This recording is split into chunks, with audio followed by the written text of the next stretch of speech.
friends, welcome back to Pika Colors of India. 100% pure homemade ghee எப்படி செய்யறத இந்த வீடியோல பார்க்க போறோம். ரொம்ப ஈஸியா செய்யலாம்.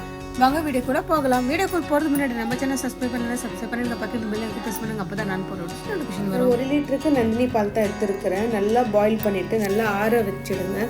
ஆற வச்சிட்டு அதை எடுத்து ஃப்ரிட்ஜில் வச்சிடுங்க ஒரு 1 hour. அப்புறமா ஃப்ரிட்ஜில இருந்து வெளியே எடுத்து வச்சுட்டு அதுல வர பாலாடியை வந்து டிஃபன் பாக்ஸில் போட்டு ஃப்ரீசரில் ஸ்டோர் பண்ணி வச்சுடுங்க. அதே மாதிரி நான் டெய்லி யூஸ் பண்ணுற பாலில் இந்த மாதிரி 1 monthக்கு நான் கரெக்ட் பண்ணி வச்சுருக்கிறேன். நம்ம கீ செய்யறதுக்கு முன்னாடி ஒரு 1 hourக்கு ஃப்ரீசர்லேருந்து எடுத்து வெளியே வச்சிடலாம். இது கூட கொஞ்சமாக கோல்டு வாட்டர் சேர்த்துக்கலாம். நம்ம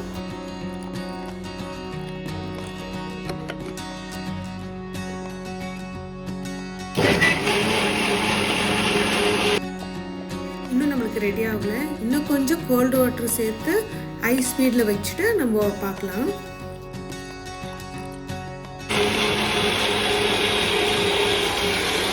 ரெடி ஆயிடுச்சான்னு பார்க்கலாம். நம்ம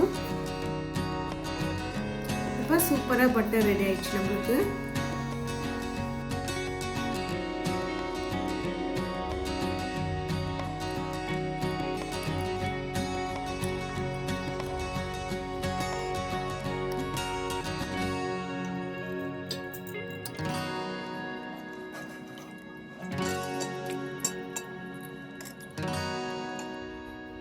நல்லா கோல்டு வாட்டரில் ஒரு 2-3 times நல்லா வாஷ் பண்ணி எடுத்துக்கலாம். அப்போ தான் நம்மளுக்கு அந்த பால் ஸ்மெல் வராது நம்மளுக்கு.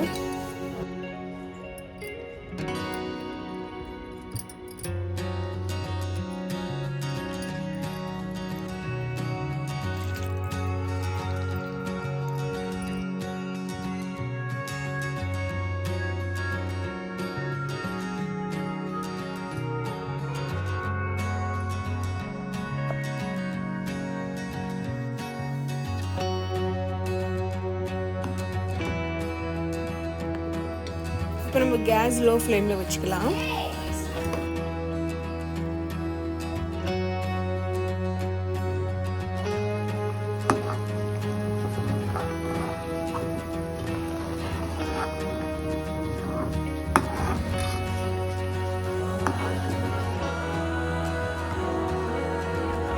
இப்போ வந்து நம்ம கொஞ்சமாக கல் உப்பு, கொஞ்சம் வெந்தயம், கொஞ்சம் கருவேப்பிலை, முருங்கைக்கீரை இருந்தால் நீங்கள் முருங்கைக்கீரை சேர்த்துக்கோங்க. ஸ்மெல்லு ரொம்ப சூப்பராக இருக்கும். டேஸ்ட்டும் அதே மாதிரி ரொம்பவே சூப்பராக இருக்கும். கொஞ்சம் ப்ரௌன் கலர் ஆயிடுச்சுன்னா நமக்கு இப்போ ரெடி ஆகிடும். இப்போ நம்ம ஆயிடுச்சு. நல்லா ஆற வச்சு வடிகட்டி எடுத்துக்கலாம்.